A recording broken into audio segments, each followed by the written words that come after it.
Civil engineering MOS module 2ൻ്റെ തിയറിയാണ് നമ്മളിന്ന് നോക്കുന്നത്. Linear strain already കഴിഞ്ഞ മൊഡ്യൂളിൽ നമ്മൾ ഡിസ്കസ് ചെയ്തതാണ്. ഫോഴ്സ് ആക്ട് ചെയ്യുമ്പോൾ ലെങ്ത്തിൽ മാത്രമല്ല ഡയമീറ്ററിലും ചേഞ്ച് ഉണ്ടാവും. നമ്മൾ ചേഞ്ച് ഓഫ് ഡയമീറ്റർ ബൈ ഡയമീറ്ററാണ് ലാറ്ററൽ സ്ട്രെയിൻ എന്ന് വിളിക്കുന്നത്. ലാറ്ററൽ ടു ലീനിയർ സ്ട്രെയിൻ്റെ റേഷ്യോ ആണ് പോയിസൺസ് റേഷ്യോ. അപ്പോൾ ഫോഴ്സ് അപ്ലൈ ചെയ്യുമ്പോൾ എക്സിലും വൈയിലും ചേഞ്ച് ഉണ്ടാകുന്നതിനൊപ്പം തന്നെ അതിൻ്റെ ടോട്ടൽ വോളിയത്തിലും ചേഞ്ച് ഉണ്ടാകും. ഈ ടോട്ടൽ വോളിയത്തിൽ ചേഞ്ചിന് വോളിയം വെച്ച് ഡിവൈഡ് ചെയ്യുന്നതാണ് നമ്മൾ വോളിയമെട്രിക് സ്ട്രെയിൻ എന്ന് വിളിക്കുന്നത്. അതുപോലെ എത്രത്തോളം ഫോഴ്സ് അപ്ലൈ ചെയ്തു അതേ ഡിവൈഡ് ബൈ വോളിയത്തിലുണ്ടായി ചേഞ്ച്, ഇതാണ് ബൾക്ക് മോഡുലസ്. ഇതിനൊക്കെ ബേസ് ചെയ്തിട്ടുള്ള പ്രോബ്ലംസ് ഓൾറെഡി നമ്മൾ ചെയ്തതാണ്. അപ്പോൾ നമ്മൾ ഇക്വലൻസ് എങ്ങനെ വന്നതെന്ന് മാത്രമാണ് ഡിസ്കസ് ചെയ്യുന്നത്. ഒരു ഒബ്ജക്റ്റിൽ ഷിയർ സ്ട്രെസ് ആക്ട് ചെയ്യുമ്പോൾ അതിലെത്രത്തോളം ചേഞ്ച് ഉണ്ടായി ബൈ അതിൻ്റെ ഒറിജിനൽ ലെങ്ത്, അതിനെയാണ് നമ്മൾ ഷിയർ സ്ട്രെയിൻ എന്ന് വിളിക്കുന്നത്. ഇത് തമ്മിലുള്ള റിലേഷനാണ് നമ്മൾ അടുത്തത് നോക്കുന്നത്, ബൾക്ക് മോഡുലസും മോഡുലസ് ഓഫ് റിജിഡിറ്റി. അപ്പോൾ ഒരു ഒബ്ജക്റ്റിൽ ഫോഴ്സ് അപ്ലൈ ചെയ്തായിട്ട് നമുക്ക് ആ ഫിഗറിൽ കാണാം. സ്ട്രെയിൻ എന്ന് വെച്ചാൽ സിഗ്മ ബൈ ഇ നമുക്കറിയാം, അത് എക്സ് ഡയറക്ഷനിൽ ആക്ട് ചെയ്യുന്നതാണ്. ഇതുപോലെ തന്നെ വൈ ഡയറക്ഷനിൽ ഉണ്ടാകുന്ന സ്ട്രെസ്സ് ഈക്വേഷൻ എഴുതുമ്പോൾ അതിൽ പോയിസൺസ് റേഷ്യോ കൂടി നമുക്ക് ഇൻക്ലൂഡ് ചെയ്യേണ്ടി വരും. ഇതുപോലെ തന്നെ ഇസഡ് ഡയറക്ഷനിൽ പോയിസൺസ് റേഷ്യോ കൂടി ഇൻക്ലൂഡ് ചെയ്യേണ്ടി വരും. ഇത് മൂന്നും കൂടി ആഡ് ചെയ്യണതാണ് total change of length by length നമ്മൾ വിളിക്കുന്നത്. അപ്പോൾ വോളിയം എൽ ക്യൂബായിട്ട് നമ്മൾ എടുക്കുകയാണെങ്കിൽ ഡെൽറ്റ വി ബൈ ഡെൽറ്റ എല്ലിനെ നമുക്ക് 3L² എഴുതാൻ പറ്റും. അവിടുന്ന് ഡെൽറ്റ വിക്ക് നമുക്കൊരു ഇക്വേഷൻ ഉണ്ടാക്കിയെടുക്കാൻ പറ്റും. ആ ഇക്വേഷനെ സിംപ്ലിഫൈ ചെയ്തിട്ടാണ് നമുക്ക് ഡെൽറ്റ വി ബൈ വി എന്നൊരു ഇക്വേഷൻ കിട്ടുന്നത്. അതുപോലെ തന്നെ ബൾക്ക് മോഡുലസ് നമുക്കറിയാം sigma by change of volume by വോളിയമാണ്. അപ്പോൾ നമ്മൾ ഈ ചേഞ്ച് ഓഫ് വോളിയം ബൈ വോളിയത്തിൻ്റെ ഇക്വേഷൻ അവിടെ സബ്സ്റ്റിറ്റ്യൂട്ട് ചെയ്യുമ്പോൾ നമുക്ക് ബൾക്ക് മോഡുലസിൻ്റെ ഇക്വേഷനും കിട്ടും. ഇനി മോഡുലസ് ഓഫ് റിജിഡിറ്റിയും എലാസ്റ്റിക് മോഡുലസ് എന്നുള്ള ഇക്വേഷൻ കണ്ടുപിടിക്കാനായിട്ട് നമുക്ക് ടോ പ്രപ്പോർഷണൽ ടു ഫൈ എന്നറിയാം. അതായത് ഷിയർ സ്ട്രെസ് ഷിയർ സ്ട്രെയിന് ഡയറക്ട്ലി പ്രപ്പോർഷനാണ്. അത് ഈക്വൽ ആക്കാനാണ് നമ്മൾ ജി വെച്ച് മൾട്ടിപ്ലൈ ചെയ്യുന്നത്. അവിടുന്ന് tau by phi equal G എന്ന് കിട്ടും. ഒബ്ജക്റ്റിലുണ്ടായ സ്ട്രെയിൻ എന്ന് പറഞ്ഞാൽ നമുക്ക് ചേഞ്ച് ഓഫ് ലെങ്ത്, അത് BD1 minus BD by BD എന്ന് എഴുതാം, ചേഞ്ച് ബൈ ഒറിജിനൽ ലെങ്ത്. അപ്പോൾ അത് നമുക്ക് സിംപ്ലിഫൈ ചെയ്തിട്ട് ട്രിഗണോമെട്രി വെച്ച് DD1 cos 45 എന്ന് എഴുതാൻ പറ്റും, D1 D2. അങ്ങനെ നമുക്കത് 5/2 ആക്കാം. ഇതുപോലെ ഡയഗണൽ ഉണ്ടാകുന്ന സ്ട്രെയിനാണ് നമ്മൾ താഴെ എഴുതിയേക്കുന്നത്. അതുപോലെ ടെൻസൈൽ സ്ട്രെസ് കാരണം ഉണ്ടാകുന്നത് താഴെ എഴുതിയിട്ടുണ്ട്. ഇത് മൂന്നും നമ്മൾ ആഡ് ചെയ്യുന്നു.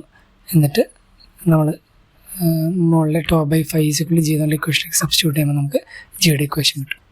അടുത്തായിട്ട് നമ്മൾ നോക്കുന്നത് സ്ട്രെയിൻ എനർജിയാണ്. അപ്പോൾ ഒരു ഒബ്ജക്റ്റിൽ ഫോഴ്സ് അപ്ലൈ ചെയ്യുമ്പോൾ എത്രത്തോളം എനർജി അത് സ്റ്റോർ ചെയ്യുക, അബ്സോർബ് ചെയ്യുക, അതിനാണ് നമ്മൾ സ്ട്രെയിൻ എനർജി എന്ന് പറയുന്നത്. ഈ സ്ട്രെയിൻ എനർജി ഒരു യൂണിറ്റ് ഏരിയയിൽ എത്രത്തോളം സ്റ്റോർ ചെയ്യും അതിനെയാണ് നമ്മൾ റെസിലിയൻസ് എന്ന് പറയുന്നത്. പ്രൂഫ് റെസിലിയൻസ് എന്ന് വെച്ച് കഴിഞ്ഞാൽ എത്രത്തോളം സ്ട്രെയിൻ എനർജി നമുക്ക് അതിലേക്ക് അപ്ലൈ ചെയ്യാൻ പറ്റും ഒരു ബോഡിയിൽ, അതിനാണ് പ്രൂഫ് റെസിലിയൻസ് എന്ന് പറയുന്നത്. പ്രൂഫ് റെസിലിയൻസ് പെർ വോളിയം, അതിനെയാണ് നമ്മൾ അതിൻ്റെ മോഡുലസ് ഓഫ് റെസിലിയൻസ് വിളിക്കുന്നത്. എത്രത്തോളം സ്ട്രെയിൻ എനർജിയാണ് സ്റ്റോർ ചെയ്യാണ് ഗ്രാജുവലി അപ്ലൈ ചെയ്യുമെന്ന് കണ്ടുപിടിക്കാനായിട്ടുള്ള ഒരു ഡെറിവേഷനാണ് നമ്മൾ നോക്കണം. അപ്പോൾ എക്സ് ആക്സിൽ നമ്മൾ ചേഞ്ച് ഓഫ് ലെങ്ത്തും വൈയിൽ ലോഡുമാണ് കാണിച്ചിരിക്കുന്നത്. അപ്പോൾ work done by the load എന്ന് പറയുന്നത് ആ ഡയഗ്രത്തിൻ്റെ ഏരിയയാണ്. അപ്പോൾ നമ്മൾ ഏരിയ എടുക്കുമ്പോൾ അതൊരു 2 ട്രയാങ്കിളാക്കി നമുക്ക് കൺസിഡർ ചെയ്യാം. അപ്പോൾ ആ ഷെയ്ഡഡ് പോർഷൻ്റെ ഏരിയ കണ്ടുപിടിക്കാനായിട്ട് half into B into H എന്നുള്ള രീതിയിൽ half into P into X എന്ന് എഴുതാൻ പറ്റും. പി ആണ് നമുക്ക് സിഗ്മ ഇൻറ്റു എന്ന് സബ്സ്റ്റിറ്റ്യൂട്ട് ചെയ്യുന്നു. അപ്പോൾ എക്സ് എന്ന് വെച്ചാൽ സ്ട്രെയിനിൻ്റെ ലെങ്ത് ആണല്ലോ. അപ്പോൾ strain sigma by E into L എന്ന് എഴുതിയിട്ടാണ് നമ്മൾ ഇക്വേഷനിലേക്ക് സബ്സ്റ്റിറ്റ്യൂട്ട് ചെയ്യുമ്പോൾ നമുക്ക് യുവിൻ്റെ ഇക്വേഷൻ കിട്ടും. ഇത് ഗ്രാജുവലി അപ്ലൈ ചെയ്യുന്ന കേസാണ്. അതിൽ work done is equal to load into extension P into X. അവിടെ നമ്മൾ ഇതുപോലെ പിക്ക് വരുന്ന sigma square 2E into V എന്ന് സബ്സ്റ്റിറ്റ്യൂട്ട് ചെയ്യുന്നു.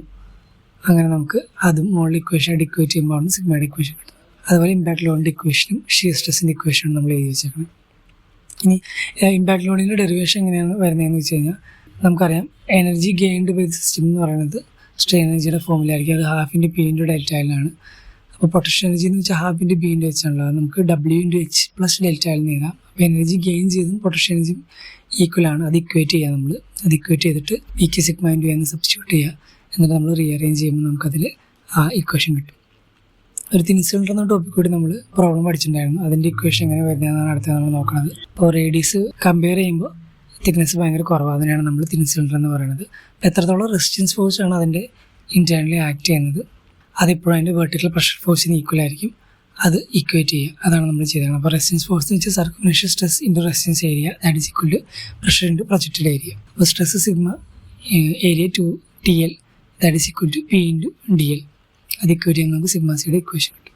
അതുപോലെ തന്നെ ട്രാൻസ്വേഴ്സ് പ്ലെയിനാണ് നമ്മൾ കൺസിഡർ ചെയ്യണമെങ്കിൽ pressure into projected area is equal to longitudinal stress into resisting area. നേരത്തെ ഇതുപോലെ തന്നെ ഇക്വേഷൻ ചെയ്ത് നോക്കിയപ്പോൾ ഏരിയയുടെ ഇക്വേഷൻ പൈ ഡി ടി ആണ്, കാരണം ട്രാൻസ്വേഴ്സ് പ്ലെയിൻ ആയതുകൊണ്ട്.